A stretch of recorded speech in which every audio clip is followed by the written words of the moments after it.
আপনার কাছ থেকে ট্রিটমেন্ট নেওয়ার 1 সপ্তাহের মধ্যে আমি স্যার হাঁটতে পারছি। তাছাড়া আমি প্রায় 3 মাস আমি হাঁটতে পারি নাই।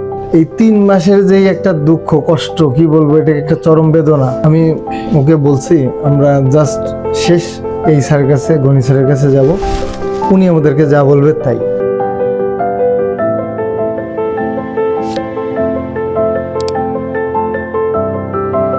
আসসালামু আলাইকুম, আমি ডাক্তার মোহাম্মদ ওসমান গনি, হিপ এবং নি স্পেশালিস্ট। কাজ করি শুধুমাত্র হাঁটুর লিগামেন্ট ইনজুরি নিয়ে, হিপ এবং নি রিপ্লেসমেন্ট সার্জারি নিয়ে। আজকে আমাদের খুবই ইন্টারেস্টিং একটা টপিক নিয়ে আমরা একটু আলোচনা করব। Patient follow up.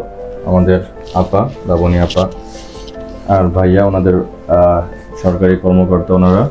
তো আপা আমাদের কাছে আসছিলেন হাঁটুর ইনজুরি নিয়ে।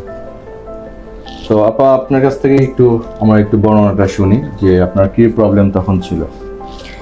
আমি আগারগাঁ মেট্রো রেল থেকে নামার সময় টাইলসের উপরে পা স্লিপ কেটে পড়ে যাই। পড়ে গিয়ে পা হাঁটু বাস হয়ে পড়ছিলাম। তো তখন ভালোই ব্যথা পাইছিলাম। ব্যথাটাকে আমি তেমন একটা গুরুত্ব দিইনি। তখন আবার হসপিটালেও যাই নাই। 2 দিন পরে দেখি ব্যথাটা অনেক বাড়তেছে। পরে হসপিটালে যাই, তারপরে ডাক্তার এমনিও নর্মাল ওষুধ দিয়েছিল, বলছে ঠিক হয়ে যাবে। তারপর ব্যথাটা আমার দিন দিন শুধু দেখি বেড়েই যাচ্ছে আর পা ফুলে উঠতেছিল। পরে তারপর আমরা আরেক ডাক্তারের কাছে যাই। তিনি এমআরআই করানোর পরে বললো যে পায়ের লিগামেন্ট ইনজুরি হয়েছে, এটা অপারেশন করতে হবে। একটা হাঁটুতে শুধুমাত্র এসিএলই না, তাই না, শুধু মেনিসকাসই না, আরো অনেক লিগামেন্ট আছে। খুবই কমন টার্ম হচ্ছে ACL injury, PCL injury, meniscus injury. পরে একদিন আপনার ভিডিও আসছে ইউটিউবে, আমার হাজবেন্ড দেখে পরে বললো যে চলো যাই, এটাই লাস্ট তিনি যা বলবেন তাই হবে। তিনি যদি অপারেশনের কথা বলেন সেটাই হবে। পরে যে আপনার কাছে আসা, আপনি তারপরে বলেন যে না, আমাদেরকে একটু সময় দেন, আমরা দেখি, অপারেশন করতে হবে না। আপনার কাছ থেকে ট্রিটমেন্ট নেওয়ার 1 সপ্তাহের মধ্যে আমি স্যার হাঁটতে পারছি। তাছাড়া আমি প্রায় 3 মাস আমি হাঁটতে পারি নাই। আমি মূলত স্যার পুরাটাই ভুল চিকিৎসার মধ্যে ছিলাম, সম্পূর্ণটাই। তাহলে আপার আসলে কমপ্লেইন ছিল ভেরি টিপিক্যাল একটা হিস্ট্রি, যে হাঁটুতে টুইস্টিং ইনজুরি, রাইট? মানে মিডট্রাল থেকে ওখানে স্লিপারি যে টাইলস ছিল তার উপরে পড়ে যেয়ে কিন্তু তার হাঁটু ইনজুরি হয়, টুইস্টিং হয়। সাধারণত এটা ভেরি কমন যে টুইস্টিং ইনজুরি হলে হাঁটুর লিগামেন্ট ইনজুরি হবে। তো কখনো হাঁটুর একটা ইনজুরি কিন্তু কখনো মাপ মতো হয় না, ঠিক আছে, একদম ফোকাস মতো হয় না। এটা গ্লোবাল একটা ইনজুরি হয়। তো যখন যার যে পয়েন্টে ফোর্সটা অ্যাপ্লাই হয় ইনজুরির সময়, তার কিন্তু ওই পয়েন্টে ইনজুরিটা বেশি হয়, আঘাতটা বেশি হয়। কাজেই আপনাকে বলছিল সম্ভবত এমআরআই করার পরে যে এসিএল ছিঁড়ে গেছে, তাই না? এসিএল ছিঁড়ে গেছে, মেনিসকাস ছিঁড়ে গেছে, সেটার অপারেশন লাগবে। স্যার আমার পাটা পুরোটা প্লাস্টার করাও ছিল, রাইট। তো আপা যখন আমার কাছে আসলেন, আমি তার আজকে তো ওনারা এমআরআই আনেন নাই, আজকে অ্যাকচুয়ালি ওনারা আসছেন ফলো আপের জন্য। জাস্ট আল্লাহর মধ্যে ভালো আছেন এবং অপারেশন ছাড়াই সুস্থ হয়েছেন। আসলে হাঁটুতে ইনজুরি মানে কিন্তু এসিএল পুরো ছিঁড়ে গেছে এরকমটা না, বা শুধু এসিএল ছিঁড়তেই হবে আর কোথাও ইনজুরি হবে না তা কিন্তু না। আমরা যখন তার এমআরআইটা আমরা তখন দেখেছিলাম, আমার এখনো মনে আছে, আমি স্টেপ যখন দেখলাম যে ওনারা আসলে 3-4 জায়গা থেকে আসছেন এবং অনেক বড় বড় স্যারদের কাছ থেকেই তারা ঘুরে আসছেন, এমন না যে তারা নর্মাল কেউ ডাক্তার, তাই না? তো তারপর আমি ভাবলাম যে তার এই পেইনের কারণটা কি। আমি জিজ্ঞেস করলাম আপনার পা কি ঘুরে যায়, সরে যায়? বলছে না, পা কি হয় না, ঘুরেও যায় না, সরেও যায় না, অনলি পেইন। এবং স্পেশালি পা পুরা ভাঁজ করতে গেলে পেইন হয়, সোজা করতে গেলেও পেইন হয়, কিন্তু যখন মিডলে থাকে তখন তার পেইনটা কম হয়। তো সাধারণত এই ধরনের পেইনগুলোর অনেকগুলো কারণ আছে। হ্যাঁ, মেনিসকাস ইনজুরি হলে হতে পারে। তো আমরা খুঁজলাম, তো যাই হোক, রিপোর্টে এমআরআই রিপোর্টে যাই বলুক, ফিল্মে তো নিশ্চয়ই কোনো কি নেই, ভুল নেই। ফিল্ম হচ্ছে হাঁটুর রিয়েল পিকচার, এমআরআই ফিল্ম। এবার আমরা এখানে ফিল্ম রেখে যে মিনিটের পর মিনিট, সেকেন্ডের পর সেকেন্ড, একদম মিলিমিটার বাই মিলিমিটার কিন্তু আমরা খুঁজে দেখতেছিলাম যে কোন লিগামেন্টটা কেমন আছে। আমরা দেখলাম যে এসিএল পুরো ভালো আছে, পিসিএল ভালো আছে, মেনিসকাসে গ্রেড 1 টিয়ার। তা গ্রেড 1 টিয়ার মানে ছোট্ট একটা ডট ইনজুরি, ওটা কিন্তু আপনার কি হয় না, খুব বেশি পেইনফুল হয় না এবং সেজন্য সার্জারিরও প্রয়োজন নেই। তো এরপর আমরা যেটা দেখলাম যে আপার এমসিএল, মানে এমসিএলটা হচ্ছে এই লিগামেন্টটা, এটা অনেক চ্যাপ্টা একটা লিগামেন্ট, এটা খুব টাইটলি হাঁটুর সাথে অ্যাডহেরেন্ট থাকে। তো এই লিগামেন্টটা দেখলাম একটু হোয়াইট ইন্টেন্সিটি আছে, তাই না? এখানে একটু হাইপার ইন্টেন্স সিগন্যাল ছিল, যার কারণে আমরা ধরে নিলাম যে তার, এবং আমি যখন এটা দেখে তার ঠিক তার যে হাঁটুর অ্যানাটমিক্যাল এই পয়েন্টে যখন চাপ দিলাম তার প্রচন্ড ব্যথা উঠছিল, মনে আছে? তখন কিন্তু ব্যথা চিৎকার করেছিল, তাই না? তখন আমার এখান থেকে কিন্তু ডায়াগনোসিস করলাম তার হচ্ছে এমসিএল স্প্রেন।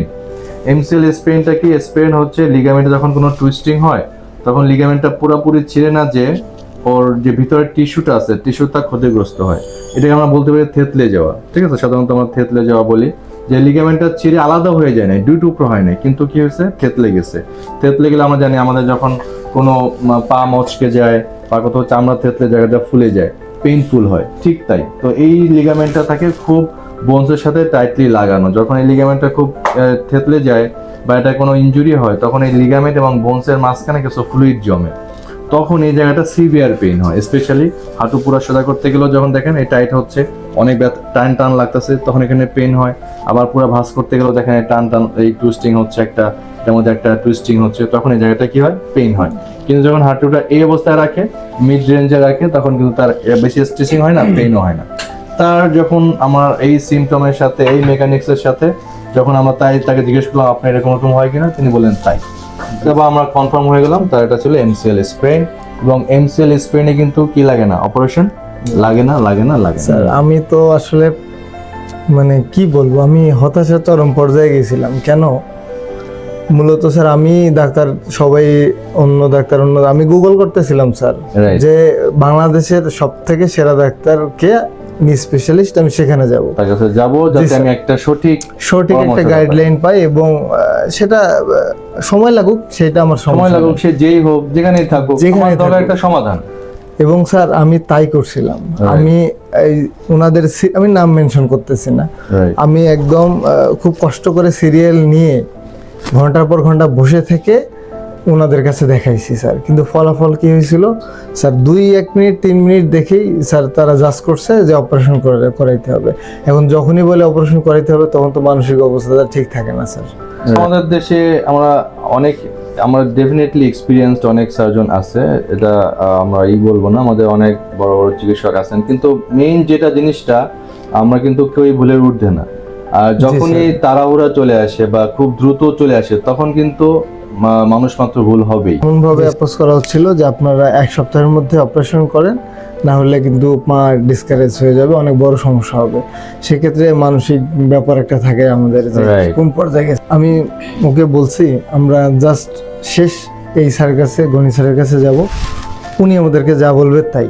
অন্যান্য স্যার সবাই আমাকে অপারেশন করতে বলছে, কিন্তু স্যার যা বলবে তাই। আমরা মূলত স্যার ভিডিও দেখে আসছিলাম, তো সেখানে ভালো লাগছিল স্যার। আমরা ওই সুবাদেই স্যার আমরা আসছিলাম যে স্যার যা বলবে তাই। সেক্ষেত্রে স্যার আমরা প্রথম দিন এসে আমাদের যে অনুভূতি, Right. এই 3 মাসের যেই একটা দুঃখ কষ্ট, কি বলবো, এটা একটা চরম বেদনা স্যার। আমরা যে আসছি, এসে আপনার সঙ্গে জাস্ট কথা বলছি 30 মিনিট, আমাদের এত ভালো লাগছে যে এত সুন্দর ভাবে আপনারা একটা কনফিডেন্স পাইছেন যে না আমাদের হ্যাঁ, কষ্টটা এই জি প্রথম স্যার, কেউ জি স্যার, জি স্যার। সময় নিয়ে শুনলো এবং আমার সমস্যাটা কেউ স্যার, ব্যাপারটা থাকে কি যে আমার সময় নিয়ে বুঝায় বললো। একটা কষ্ট আছে, কিন্তু এটা শোনার কেউ নাই। আপনার হাঁটুর ইনসাইডে যে পেইনটা ছিল, এখন সেই পেইনটা কি এখন আপনি কাজবাজ করতে পারতেছেন? আপনার জি স্যার। ঘর সংসারের সমস্ত কাজ আপনি করতে পারতেছেন, জি। কোনো সমস্যা হচ্ছে না? স্যার, সেই ওঠানামা কোনো প্রবলেম আছে? আপনার হাঁটতে গেলে চলতে গেলে পা ঘুরে যাবে সরে যাবে, কোনো ফিলিংস নাই? এরকম আছে কি? কোনো সমস্যা আগেও ছিল না, এখনো নাই? তাহলে কি আদৌ আপনার এসির ইনজুরি ছিল না? তো তাহলে তো পা ঘুরে যেত, সরে যেত, তাই না? থাই মাসল চিকন হয়ে যেত, আপনি কনফিডেন্স পেতেন না, রাইট? এবং অ্যাকচুয়ালি আপনার ছিল হচ্ছে এমসিএল স্প্রেন, এবং সেটা কিন্তু by this time with medicine, proper treatment, physio এবং এক্সারসাইজে কিন্তু আপনার অনেকটা ইমপ্রুভ হয়ে গেছে, ঠিক আছে? সো আমাদের মেসেজ হচ্ছে এটা, যে কারো যদি হাঁটুর ইনজুরি হয় তো এটা অবশ্যই একজন নিউ স্পেশালিস্টের সাথে আপনারা দেখা করবেন, তাদের কাছ থেকে পরামর্শ নেবেন, এবং অবশ্যই এমআরআই রিপোর্ট না, অবশ্যই এমআরআই ফিল্ম নিয়ে আসবেন, কারণ রিপোর্টে অনেক সময় ভুল থাকে কিন্তু ফিল্ম কখনোই কি হয় না, ভুল হয় না। এই আপা এবং ভাইয়া দুজনের জন্য দোয়া করবেন যাতে তারা সুস্থ থাকে, তো আমাদের জন্য দোয়া করবেন যাতে আমরা আমাদের যে মেডিকেল টিম যে আমরা এখানে আছি, যাতে আমরা সঠিকভাবে মানুষের সঠিক চিকিৎসাটা তুলে ধরতে পারি। জি, আসসালামু আলাইকুম।